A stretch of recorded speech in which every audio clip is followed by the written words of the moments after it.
তো যে কী বলবো, ঢুকলে তো মেসেজই আসবে, না ঢুকলে কী করা এখন আর কি, নাই তো তাই না, এটাতে আর কী রাগ করবো, ঢুকে নেই এখন কোনো কিছু, তার কী হয়েছে গভর্নমেন্টের ব্যাপার, টেকনিক্যালি কোনো প্রবলেম হতে পারে, এটা নিয়ে কোনো কী বলবো আর সরকারের কোনো হতে পারে, সবার কি আর ঢুকবে এক টাইমে।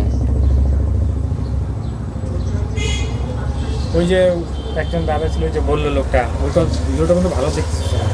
হ্যাঁ যে লোকটা হলো না, ঢুকলেই বা কি, না ঢুকলে 1,000 টাকা দিয়ে কী হবে, একটা সংসার চলবে বল, কিচ্ছু হবে না।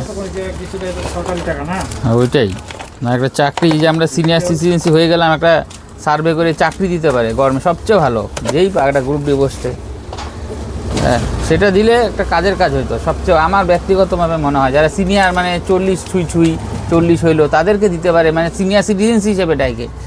আর ওই পরীক্ষা দিয়ে এভাবে সিনিয়র সিটিজেন তো 60-এর উপরে করে না, সেটা না, মানে চাকরির বয়স যেটা আমি বলতেছি, মানে ধর 40 হয়ে গেল, তার সে পাবে না, সরকারের খাতায় বাতিল, তাদেরকে একটা মানে সে দিতে পারে।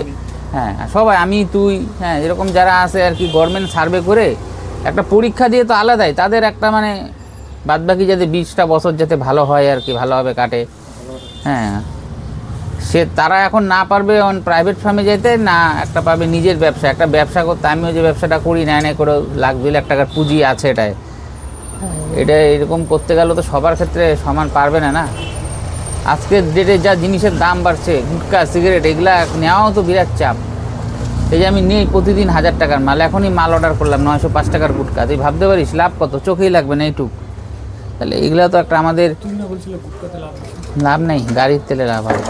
গাড়ির তেলটা যদি বিক্রি করতে পারি সারাদিনে ধর, না এখন লাভ কমে গেছে, শেষ লাভ।